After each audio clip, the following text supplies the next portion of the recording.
What is going on, guys? Matt Downs with Daily Grind Fantasy Sports here to give you the edge for this NBA 12-16 slate on DraftKings. Cannot wait to break it down. We have such a very straightforward slate here.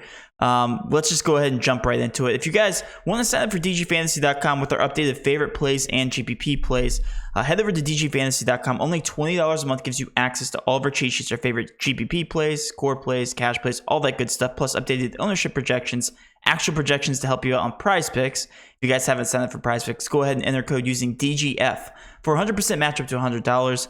We'll be giving away free Prize Pick entries on every single video going forward. But like I said, guys, DGFantasy.com and $20 membership gives you access to all of our favorite plays. And then on top of that, if you sign up for our $30 membership, you get access to Fantasy Cruncher, a $20 voucher to any single Fantasy Cruncher product. If you guys look in front of me, this is the Fantasy Cruncher Optimizer. If you're an MME player, so much flexibility on what you can do in Fantasy Cruncher, forcing stacks, highlighting, selecting different players, locking in certain players, setting your exposures, all that good stuff. And we have so many tutorial videos on our YouTube channel. If you guys want to head over to our DFS 101 playlist, we have so many Fantasy Cruncher tutorial videos to help you guys become a better DFS player overall. Okay, so all that's included.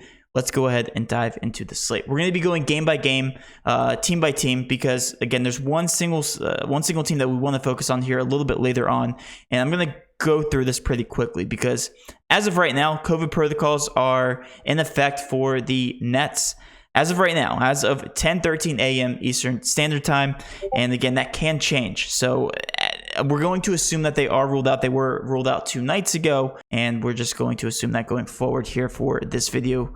And just for the ease of this video. But with the Detroit Pistons here, all going to be GPP plays, in my opinion. They are still without Kelly Olynyk, and they are without Jeremy Grant. Obviously, 2 guys that do matter to the team, do impact that rotation, especially down low. So guys like Isaiah Stewart at $5,700, I do have a little bit of interest in. He did play 40 minutes last game. I do understand that's a little bit of an outlier performance, but again, they don't really have any centers. So do I expect him to play 40 minutes again? Probably not, but I do see him playing over 30 minutes comfortably again. So I do like him as a GPP option here at 5.5% ownership. The rest of these price tags did come up and they did adjust based on Kelly Olynyk and Jeremy Grant both being out. So we had one game to kind of take advantage of this price tag, which was 2 nights ago. Cade Cunningham flew all the way up to here to $8,600 from $7,500. So I do think he deserves that price tag. Right now, we don't have him as the best point per dollar value. But if you're looking for some upside, if you do expect this game is going to be close, it's a 10-point spread as of right now in the favor of the Pacers, then yes, he is a good GPP option. Sadiq Bey is a guy that did burn me last game. He did get in early foul trouble, so I do think that affected his minutes. I expect him to play closer to 30 minutes this game, and I do like him for GPPs. He's a 5.8 point per dollar value at a 4.9K price tag, so I definitely don't mind him for a value play if you're looking in that mid-range. Sadiq Bey, I think, does have a nice amount of upside, and I do expect him to step it up here based on what he did last game. And again, should see closer to 30 minutes, not the 20 minutes that he played, or 26 minutes that he played last game. Switching over to the Pacers, all GPP options. I don't really like a single option just on face value here. They're all very bad values. I mean, like overall, 4.4, 4.9, 4.2, 4.4. We're used to seeing a 5 point per dollar value is the average here for an NBA team. And all these guys are below that mark. So don't have any interest in these guys whatsoever. Brogdon, Miles Turner are probably my favorite GPP options here. But again, that being said, I still really don't have that much interest. It's going to come down to the shooting performance and if they can get hot here pretty early. Sabonis at a 10.5K price tag is still overpriced here in my opinion. Looking at the 76ers, they do have an injury report to pay attention to. They have Korkmaz, Niang, Riller, Simmons still out for those guys. So it does impact the rotations a little bit. However, the price tags all did come up here. If you guys look here on the left side, Joel Embiid all the way up to 11.4K. Thibault 3.1. He's projected 26 minutes, but we know that historically he's not a good fantasy point per minute player, averaging 0.52 fantasy points per minute here on the season. Tobias Harris also averaging just over a fantasy point per minute here on the season, but his price tag did come up. Maxey, same exact thing. All these price tags really don't make much sense. All these guys are pretty overvalued in my opinion, even more so than the Pacers, the team that we just looked at. So don't really like the matchup here. Should be a lower, tight-paced game. They're only projected to score 107 points. That being said, here comes the chalk. Okay, so 2 nights ago, pretty much their entire team, with the exception of 8 players, were ruled out due to COVID protocols with the addition of Kyrie Irving. Also, Joe Harris has been out for a while. You guys can look down this injury report, and I'm just not going to waste my breath here. All these guys are ruled out as of right now. Again, pending any crazy last-minute COVID tests, these guys could be expected to play, but right now, they are not expected to play. There's only 8 available players, which, if you guys don't know, is the minimum amount of players you can have to play an NBA game. So, for all we know, we could see a cancellation here. But as of right now, games projected to play, 8 available players. Kevin Durant projected 41 minutes. He did play 48 minutes last game. We know that that's going to be an outlier. But right now, 46.2% ownership and a 70.93 fantasy point projection. He's going to be your obvious pay-up option on the slate. If you want to get different at all, you fade Kevin Durant. He should be the only person scoring in this offense, with maybe the exception of Patty Mills here at $6,600. But Kevin Durant is going to play the entire game. They have nobody else to lean on. Don't see him coming out of the game. Honestly, probably a max of 2 to 5 minutes. $12,300. I get that looks like a crazy price tag, but we're looking at him whenever he plays 40 plus minutes, he's dropping 70 plus points.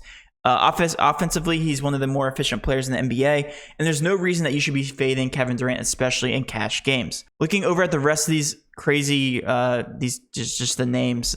David Duke, we have Claxton Reese saying Kessler Edwards, Cameron Thomas, Day'Ron Sharpe. Like, all these guys are viable, with maybe the exception of Sharpe here projected at 14 minutes.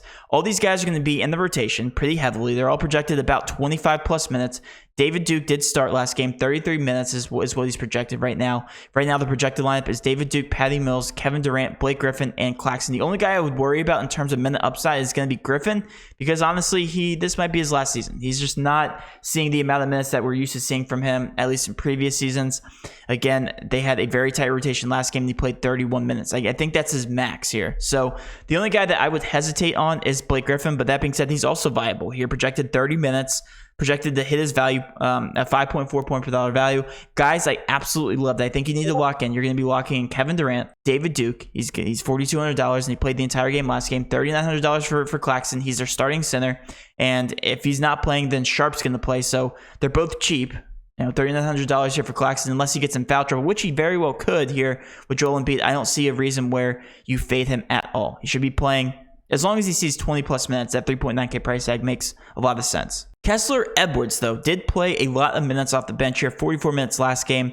So I do like him in terms of the point per dollar value, showing 21.6%. So I do consider him viable. I'm not locking him in, but the 3 guys here at the top, you are definitely locking in terms of the value. Patty Mills and Cameron Thomas, I could easily see myself locking in these 6 guys if the build does make sense. All these guys make sense. They have tremendous minute upside. As long as they score over 108 points, they should all smash value. There's no reason you should fade the Brooklyn Nets. If you get different, I don't recommend getting different here. As long as they score 80 points, then they all should do pretty well. So yes, Brooklyn Nets, great chalk, assuming that they do play this game. Again, that is still uncertain.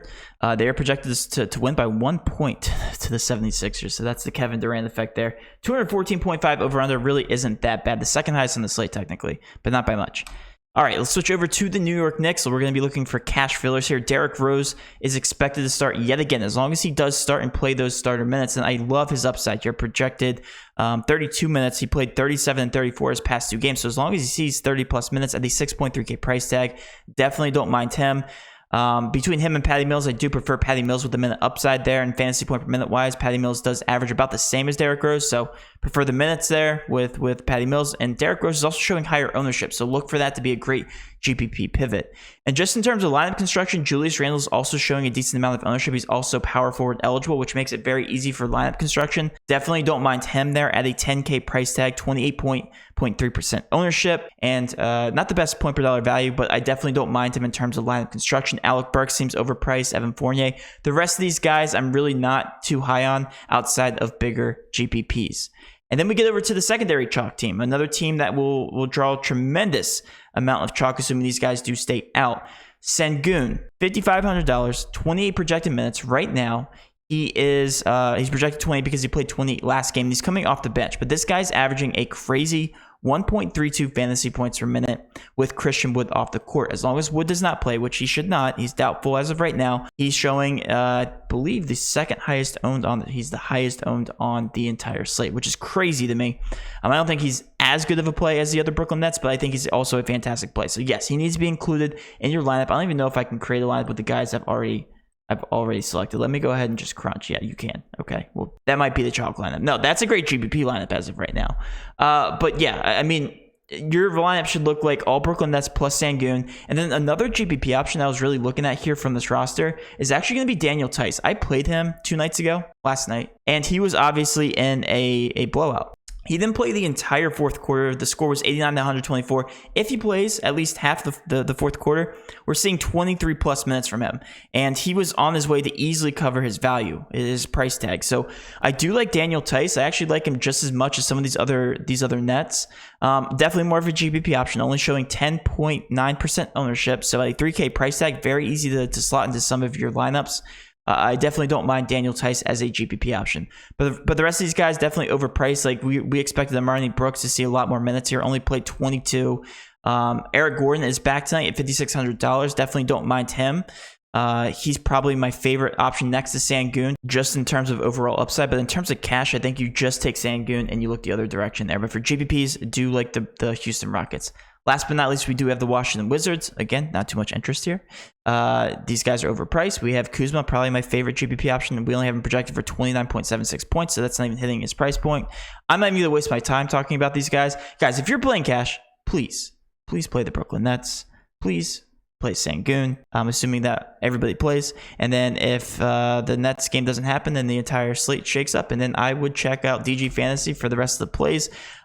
For the Suns here, Cameron Payne, $5,200 is showing the highest owned, 22.6% ownership. Again, doesn't trump the value there from the Nets. DeAndre Ayton at $8,800 at 17.7% is showing the second highest owned. And Chris Paul at almost 10K. These price tags are crazy. Only big GPPs, guys. Please play the Nets. And like I said, guys, this slate is very straightforward. Your lineup should look something very similar to this. Maybe not 6 Brooklyn Nets, but 5 at least. We saw a lot of those same builds 2 nights ago with the cash lineup being about 5 or 6 Nets. So please play the Nets. Please play Sengun. That will wrap up my video, guys. Hopefully you did enjoy this content. If you did, please do hit that subscription button, notification bell, and of course, smash that like button for all of our future NBA content. With all that being said, have a great rest of your day, and let's cash.